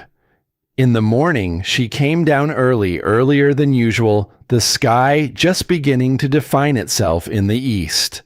The kitchen was cold, and she went to the stove to get it going, and she found on the table a new piece of flat wood, small like the workshop pieces, his lettering careful and deliberate. She picked it up. It said, "The kitchen has too many chairs, and not enough people in it. I am working on the second part." She stood in the cold kitchen with the piece of wood in her hands and the gray light coming in through the east window, and she did something she had not done much in all the months of practical necessity and controlled composure, and the daily management of a situation that had required her to be steadier than she entirely felt. She laughed. It was not a polished sound. It came out of her with the ungoverned quality of something that had not been planned, a real laugh, the kind that meant the thing it was responding to had gotten past every reasonable defense and landed exactly where it was aimed. She was still smiling when she heard boots on the stairs unhurried coming down to start the day. She put the piece of wood in the pocket of her apron. Outside the kitchen window, the sky went from gray to gold in the long, slow way of open country mornings, light spreading across the red earth and the dry grass and the bare cottonwoods along the fence line, reaching all the way to the edge of the visible world. Inside the kitchen, the small red chair sat in its corner, and beside it, in the place it had not occupied until now, stood a new chair. Same height, same simple shape, painted white, made by hand, set there sometime in the hours before morning. Jonah came into the kitchen. Nora poured 2 cups of coffee. She did not say anything about the chair, neither did he. They stood at the counter in the early light with their cups, and the morning outside the window, and the whole quiet day ahead of them. And the silence between them was the good kind, the full kind, the kind that did not need anything added to it to mean what it meant. The days that followed had their own particular quality, the quality of a life finding its new shape after something has shifted. Not the shape of before that shape was gone, and neither of them would have wished it back exactly as it had been, but a new one built from what remained and what had been added, the way a mended thing is stronger at the mended place than it was before it broke. Jonah spoke more, not constantly, not without effort. The habit of silence was a long one, and did not simply dissolve, but more. In the mornings he would sometimes say what the day's work held. In the evenings, he occasionally described something he had seen out in the pasture. A hawk's behavior, the way the light had fallen across a certain ridge. Small things, offered carefully as if testing whether the air would still hold them, as if still slightly surprised each time it did. Nora received each one with the same attention she had given to the carved pieces in the workshop. She did not make them larger than they were. She did not respond with more than they called for. She simply listened and answered when an answer was wanted and let the rest be what it was. The ranch began to feel different. She could not have said precisely when the change happened, only that there came a morning when she stood in the kitchen doorway, looking out at the yard, and realized that what she was looking at felt like hers. Not in the possessive sense, exactly not like ownership, but in the sense of belonging. The sense of a place that knew you were there and had made room. Gus noticed. He was not a man who said much, but one afternoon, when they were both working near the south fence, he glanced at her and said in his unhurried way, "You done good, Miss Vane, for this place." It was the most words he had strung together in her presence since her arrival, and she understood the weight of them accordingly. She said, "So have you, Gus," for a long time. He nodded as if that settled something and went back to his fence post. Pip continued to learn. He was reading full sentences now, stopping to sound out the difficult words with his tongue pressed to his lip in concentration, occasionally bursting out in triumph when a particularly long word yielded its meaning to him. His father, Gus, watched from a respectful distance on the afternoons. The lessons ran late, and his expression when he watched his son read was the expression of a man encountering something he had hoped for and not entirely believed in. One afternoon, late in the season when the days had grown short and the mornings were sharp with cold, Pip finished reading a passage and looked up at Nora with the particular expression that preceded an important announcement. "I want to write a letter," he said, "to my ma. Pa says she cannot read it because she is gone, but I want to write one anyway." Nora looked at him for a moment. "That is a very good idea," she said. "Letters do not always need to be received to be worth writing." They spent the afternoon on it together, Pip composing slowly and with great seriousness, Nora helping with the spelling, but not the content, which was entirely and properly his own. When it was finished, he folded it and put it in the inside pocket of his coat, close to where she imagined a 7-year-old believed his heart to be.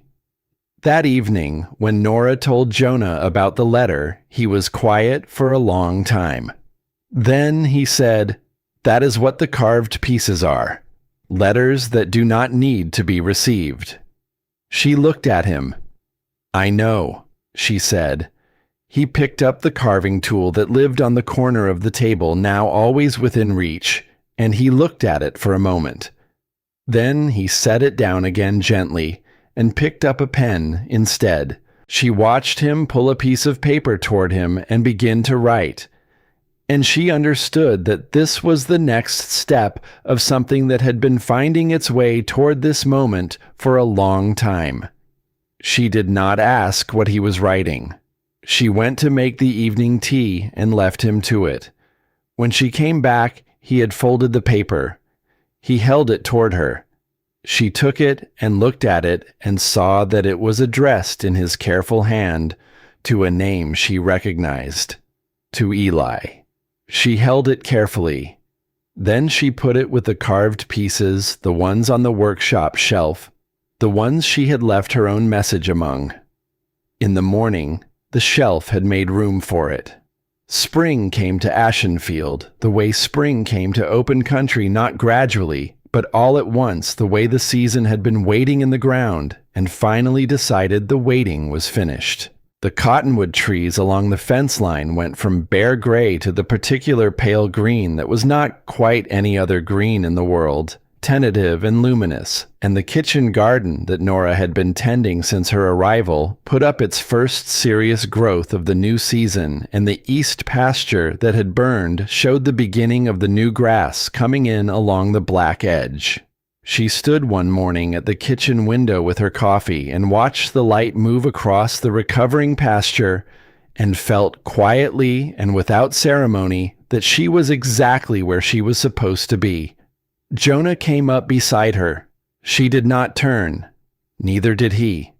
They stood at the window in the morning light and watched the pasture together, and after a while he said, "The new grass comes in greener than the old, after a fire." "I know," she said.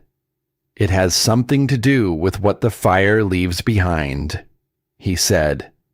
"In the ground."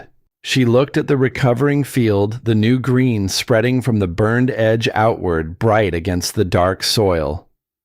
"Yes," she said. "I imagine it does." They stood there a while longer. Outside, the sky was doing everything it knew how to do with the light of a clear spring morning, and the cottonwoods moved in the breeze, and the ranch made its ordinary sounds of a working day beginning. Inside on the kitchen table, the small alphabet book sat beside the carved piece of wood that said, "I know you do," and beside the new chair painted white, and all of it was held in the same kitchen that had held a small red chair in the corner and an enormous silent grief for longer than either of them wanted to count. The grief was still there. It would always be there in the way that true things stay.